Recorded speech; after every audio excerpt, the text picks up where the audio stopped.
안녕하세요, 여러분. 오늘은 경제 수학 첫 번째 시간, 생활 주변의 경제 지표 시간입니다. 경제 수학이라는 과목 자체가 조금 낯선데요. 경제 수학은 어떤 과목이냐면 경제적인 현상을 수학으로 해석하는 방법들이 굉장히 잘 정리되어 있는데 그것들을 하나 따라가면서 배우는 과목이라고 생각하시면 좋을 것 같습니다. 그중에 첫 번째가 생활 주변의 경제 지표인데요.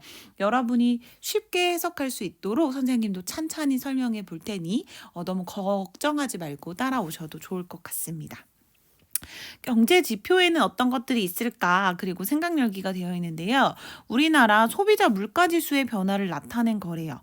10월의 소비자 물가 지수를 말해 보세요. 그러면 여러분 그냥 잘 눈을 뜨고 10월을 찾으면 되겠죠. 10월 달에 소비자 물가 지수는 요거네요. 105.6. 그럼 여러분 당황하지 않고 이렇게 105.6이라고 이렇게 쓸 수 있으면 돼요. 그다음에 소비자 물가 지수가 가장 높은 달과 가장 낮은 달을 차례로 말해보래요. 그럼 가장 높은 달이 제일 위에 있는 달이겠죠. 그래서 여러분 당연히 9월 달을 생각하셨을 거고 가장 낮은 달로 7월을 생각하셨을 것 같아요. 그래서 가장 높은 달에 9월, 그 다음에 가장 낮은 달에 7월 이렇게 답을 쓸 수 있을 겁니다. 근데 답이 중요한 건 아닌 것 같고요. 여기선 지금 뭐라고 써 있냐면 기준 연도가 2015년으로 잡혀 있습니다. 2015년도에 소비자 물가 지수를 100이라고 할 때 2020년이죠. 2020년 9월에는 소비자 물가가 굉장히 높게 느껴졌구나. 그다음에 2020년의 7월에는 상대적으로는 9월에 비해서는 소비자 물가 지수가 조금 낮게 느껴졌구나. 100을 기준으로 몇 퍼센트 증가한 것처럼 느껴졌구나라는 걸 생각하시면 좋을 것 같습니다. 자, 이런 식으로 여러분이 그냥 실제 자료를 해석하는 것도 경제 수학의 한 부분이라고 생각하시면 좋을 것 같고요. 몇 가지 용어들을 배울 테니까 이 용어들은 꼭 기억하고 계시면 좋을 것 같아요. 첫 번째는 경제 지표라는 단어입니다. 요거는 좀 기억할게요. 자, 경제 지표는 대단한 건 아니고요. 경제 활동의 분야별 상태 또는 성과를 수나 비율로 나타낸 것을 말합니다. 국내 총생산, 소비자 물가지수, 주가지수, 경제성장률, 취업률, 실업률 등이 바로 모두 다 경제지표라고 생각하시면 돼요. 여러분이 뉴스나 인터넷 기사에서 잘 봤던 것들이 대부분 경제지표에 해당하는구나라는 것을 아시면 좋을 것 같습니다. 그리고 시장에서 거래되는 여러 가지 재화나 서비스의 가격을 평균한 것을 물가라고 부르는데요.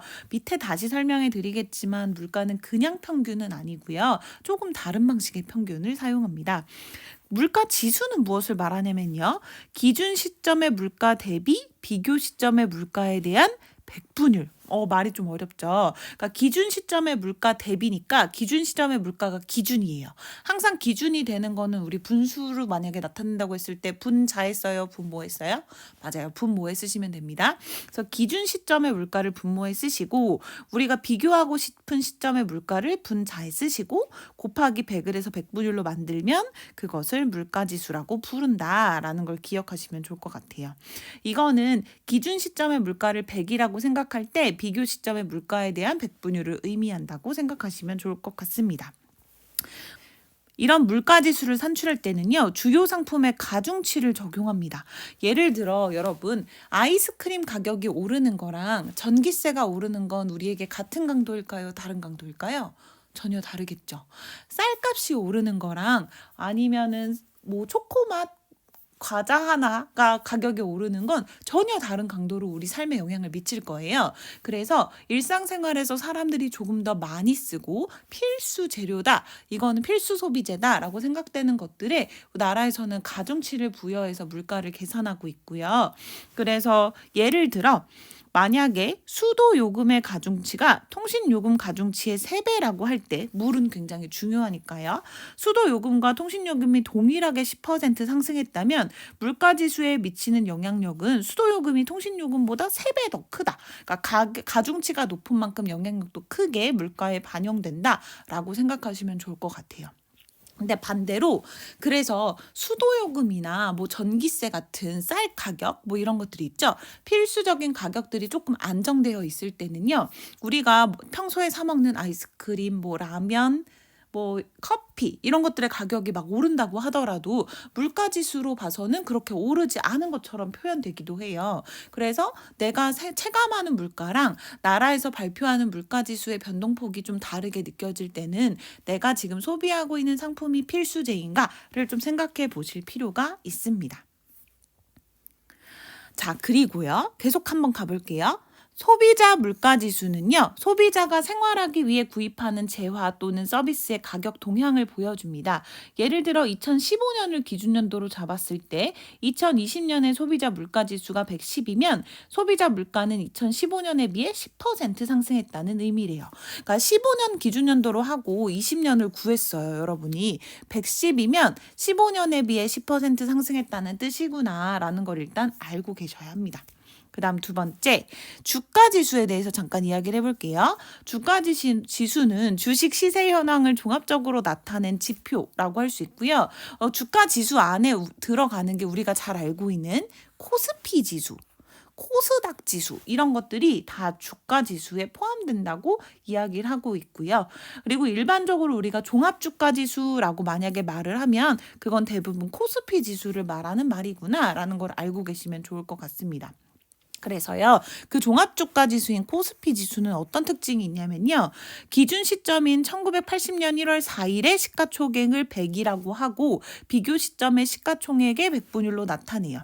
그러니까 기준 시점 걸 당연히 분모에 넣어야겠죠. 그리고 비교 시점의 시가총액을 위에 분자에 넣어서 백분율로 나타낸 게 종합주가지수입니다. 그러니까 여기는 지금 주가지수라고 되어 있는데 사실 종합주가지수를 말하는 거고요. 기준 시점의 시가총액분의 비교 시점 시가총액 곱하기 100으로 표현이 된다. 예를 들어 오늘 코스피 지수가 3,000이라면 오늘의 시가총액이 기준 시점의 시가총액보다 30배 증가했다는 의미를 가지고 있습니다. 그럼 여러분 시가총액은 무엇을 의미하냐면요. 이거예요.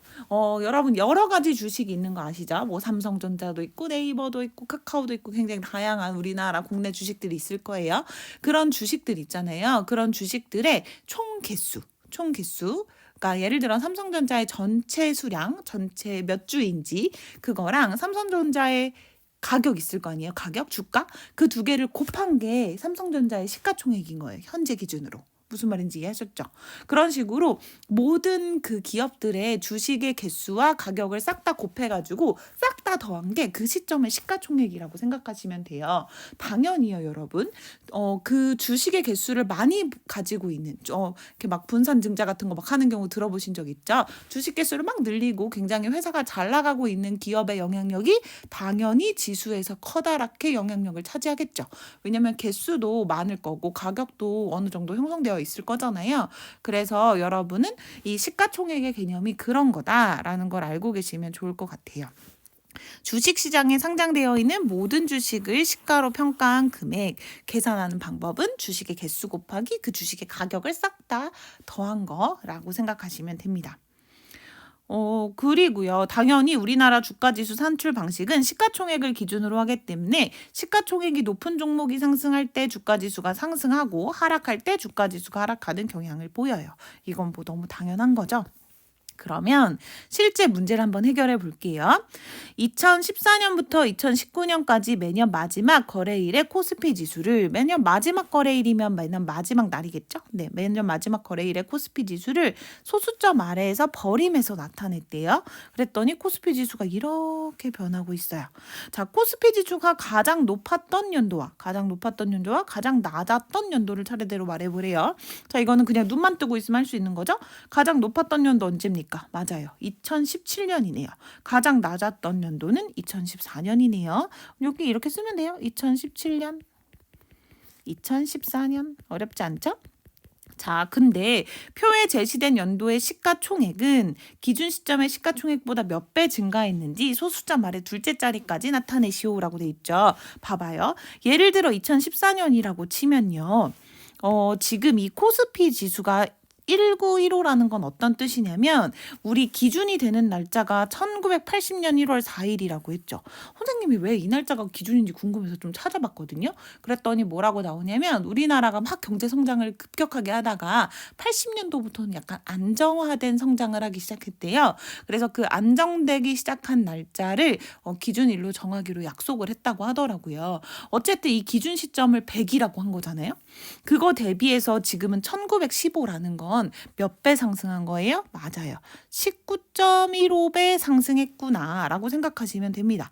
마찬가지로 2015년은 19.61, 2016년은 20.26배, 2017년에는 24.67배, 2018년에는 20.41배, 2019년에는 21.97배 시가총액이 더 상승했다고 볼 수 있겠구나.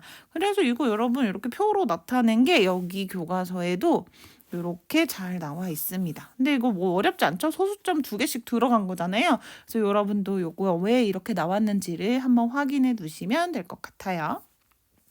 자, 그러면 이 스스로 하기는요, 여러분 수업 시간에 여러분이랑 한번 같이 해볼 거예요. 그래서 여러분 너무 걱정하지 말고 오시면 좋을 것 같고요. 요런 교육률 지표 같은 것도 한번 제대로 살펴볼 겁니다. 수업 시간에 선생님이 할 수 있는 재미있는 활동도 준비해 놨으니까 기대를 가지고 오시면 좋을 것 같아요. 그러면 우리 수업 시간에 만나요. 안녕.